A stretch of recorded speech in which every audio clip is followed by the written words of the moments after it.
കോട്ടയം ചങ്ങനാശ്ശേരിയിൽ post office ജീവനക്കാരനെ സമരാനുകൂലികൾ മർദ്ദിച്ചു.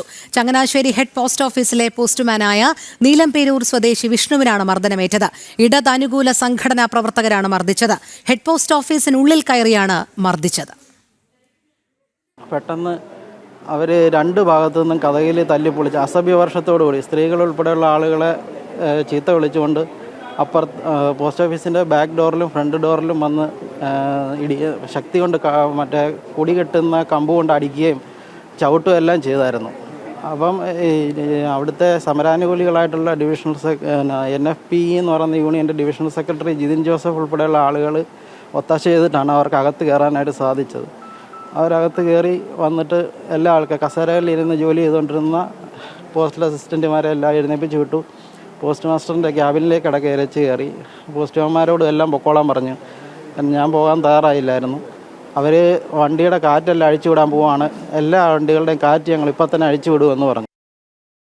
കൂടുതൽ വിവരങ്ങളുമായി മിഥുൻ അയ്യപ്പൻ ചേരുന്നു. മിഥുൻ, സംസ്ഥാനത്തൊട്ടാകെ സമരാനുകൂലികൾ നടത്തുന്നത് വലിയ രീതിയിലുള്ള അക്രമവും മനുഷ്യാവകാശ ലംഘനവുമാണ്. കോട്ടയം ചങ്ങനാശ്ശേരിയിൽ പോസ്റ്റ് ഓഫീസ് ജീവനക്കാരനെ സമരാനുകൂലികൾ മർദ്ദിക്കുന്ന സാഹചര്യവും ഉണ്ടായല്ലോ. എന്താണ് അവിടെ നടന്നത്? അതിശക്തമായിട്ടുള്ള ആക്രമണമാണ് കേന്ദ്ര സർക്കാർ സ്ഥാപനങ്ങൾക്ക് നേരെ കോട്ടയം ജില്ലയിൽ നടന്നുകൊണ്ടിരിക്കുന്നത്. ഇപ്പോൾ ഇതിനു മുമ്പ് കാഞ്ഞിരപ്പള്ളി പോസ്റ്റ് ഓഫീസിൽ ഇത്തരത്തിൽ ഹെഡ് പോസ്റ്റ് ഓഫീസ് ഇത്തരത്തിൽ ആക്രമിക്കുകയുണ്ടായി. ഇപ്പോൾ ചങ്ങനാശ്ശേരി പോസ്റ്റ് ഓഫീസും ഇത്തരത്തിലുള്ള വലിയ ആക്രമണത്തിന് ഇരയായിരിക്കുകയാണ്. പോസ്റ്റ്മാൻ നീലംപേരൂർ സ്വദേശിയായിട്ടുള്ള വിഷ്ണുവിനാണ് മർദ്ദനമേറ്റത്. വിഷ്ണുവിൻ്റെ നെഞ്ചിനും വയറിനും വലിയ രീതിയിൽ മർദ്ദനമേറ്റിട്ടുണ്ട്. മർദ്ദനത്തെ തുടർന്ന് ഇപ്പോൾ ചങ്ങനാശ്ശേരി താലൂക്ക് ആശുപത്രിയിൽ ജനറൽ ആശുപത്രിയിൽ പ്രവേശിപ്പിച്ചിരിക്കുകയാണ്. വിഷ്ണുവിനെ നെഞ്ചിലും വയറിലുമാണ് പരിക്കേറ്റിട്ടുള്ളത്. ഇടതനുകൂല തൊഴിലാളി സംഘടനാ നേതാവ് ജിതിൻ ജോസഫിന്റെ നേതൃത്വത്തിലാണ് ഇത്തരത്തിലുള്ളൊരു ആക്രമണം നടന്നത് എന്നാണ് ഇപ്പോൾ വ്യക്തമാക്കിയിട്ടുള്ളത്. ഇത് സംബന്ധിച്ച് പോലീസിന് മൊഴി നൽകുകയും ചെയ്തിട്ടുണ്ട്.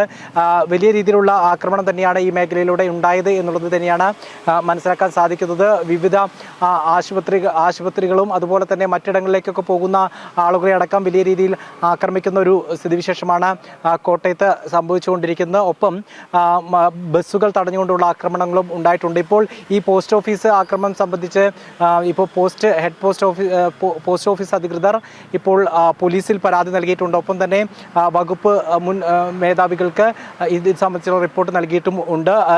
അന്വേഷണം ഊർജിതമാക്കണമെന്നാവശ്യപ്പെട്ടുകൊണ്ടുള്ള ഒരു ആവശ്യമാണ് ഇപ്പോൾ പോസ്റ്റ് ഓഫീസ് അധികൃതർ നൽകിയിരിക്കുന്നത്. ശരി, മിഥുൻ അയ്യപ്പനാണ് വിവരങ്ങൾ നൽകിയത്.